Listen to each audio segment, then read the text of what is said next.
All right, well, what I'm going to talk about in this video is some basic statistics, and I'm not going to go very in depth. I'm going to give you some basics, some of the things that you'll see in research, and if you move on and pursue a graduate's degree, you'll probably come across some of these concepts.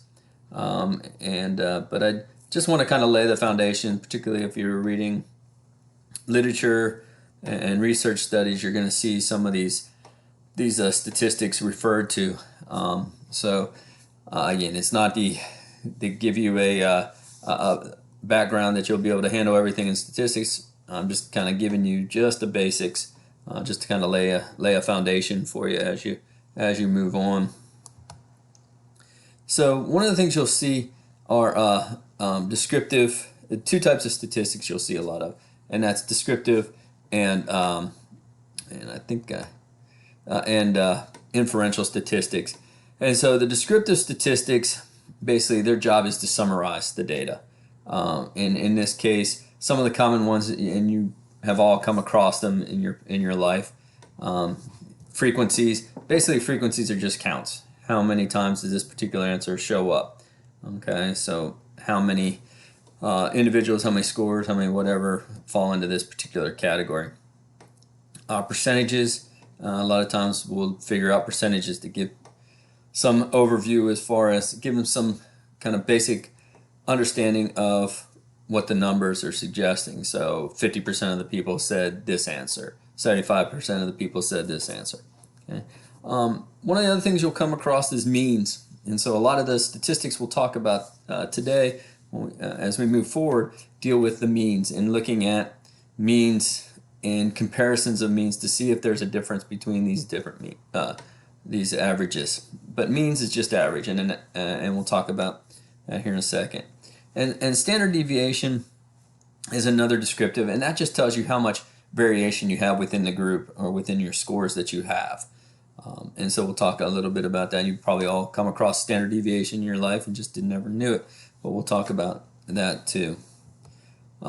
Inferential statistics. So descriptive kind of gives us the basics of information, just kind of summarizes the information, but it doesn't really tell us anything else. It doesn't go any deeper into helping us make decisions. And that's where we get into inferential statistics. These are the more sophisticated statistics that allow us to kind of get a little bit better understanding of what the numbers are suggesting. So inferential statistics draw inferences about the meaning of statistics and characteristics of a particular population. Again, remember, in our case, a lot of times we have to do statistics because we use sample. We get a sample of people. We don't do the whole population, so we have to use inferential statistics, which allow us to make that generalization to the overall population. Okay. Some of the common ones you'll see and hear about and look at in literature are ANOVAs, analysis of variance, TTest, and correlations. Okay, so we'll talk about those and kind of give you a little bit of overview of those just so you have the basics when you come across it. Okay. So let's start with that descriptive statistics and looking at them. So we said a mean is just the average, and you figure out the average. You've probably all done this in your life. It's just the sum of scores, so you add up all your scores and then you divide by the total number of scores. So one of the easy ones that you can look at is batting average in baseball. Batting average is just the number of times at bat divided by, or the number of hits divided by the total number of bats, and you get a percentage there. Okay, so sum of squares is just this, or mean is just an average. An average is the sum of all the scores divided by the total number of scores. Okay. Median is the middle score. So sometimes you'll see that reported, and the median score is just half the scores are above and half the scores are below, and so this is the actual middle of the scoring. Okay. So it can be similar to the mean, but it doesn't have to be similar to the mean. Okay. And the mode is just the most frequent score. So sometimes if I gave a test and 5 people got 75 points on the test, and that was the most that any score got, that would be the mode. Okay, and sometimes you'll see things that are bimodal when you're figuring out, but just think of it as the most frequent score that comes up in your testing. And then the standard deviation. The standard deviation is, as I mentioned before, it's how much variability is there in the group. So you want to kind of get an idea, how much does the group's scores vary. So you'll see, most of the time you'll see a standard deviation that looks like something like this, right? You'll have a bell-shaped curve. You heard it talked about as a bell-shaped curve. The higher the curve or the thing goes, and the smaller it is, more compact it is, the less the standard deviation. Scores are packed closer to the average.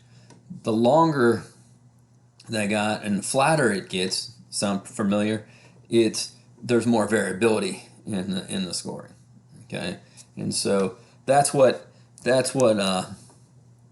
standard deviation is all about. So let's say I gave the first test. You took your midterm exam, and I haven't even given it yet, so don't know what the standard deviation is. But let's just say the standard deviation was 5. What does that mean? Well, we would come here to the average, and this would be what the average would be. So let's say the average was, let's say it was a 75. Okay, so our class average was a 75. So instead of having a 0 there, we'd put a 75.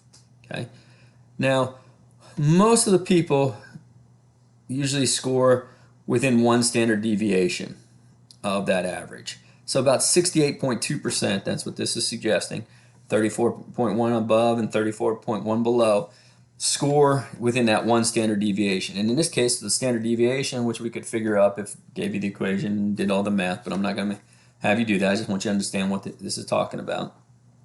Is the standard deviation here would be 5. So in this case, you would have, so this would be 75, this would be 80, that would be 1 standard deviation above, and it would be 70, 1 standard deviation below. So basically the idea is 68.2% of the people score between 70 and 80, with 75 being the mean and 5 being the standard deviation. Now if we go out another standard deviation, so we go out 2 standard deviations, this next round, again, subtract, instead of 5, we subtract 10 off of this, because 5 and 5.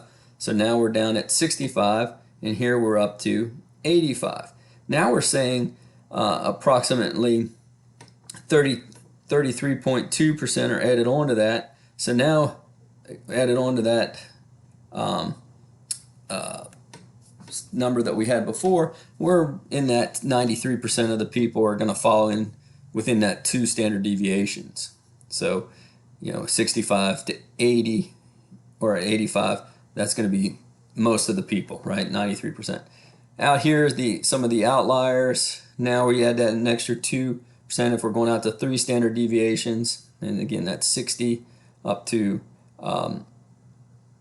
90, and in this case we'd have about 97% of the people. And then we could throw in those last, or I guess 99.8, and those last 2% would be above that or below that 3rd standard deviation. So that's what a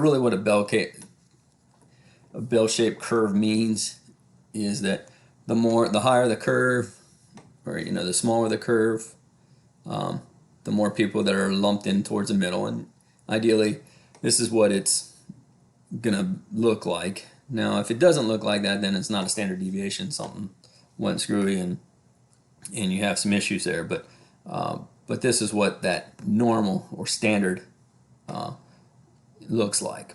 Okay, but now, so that's descriptive. Just kind of gives us an overview, but doesn't really tell us a whole lot.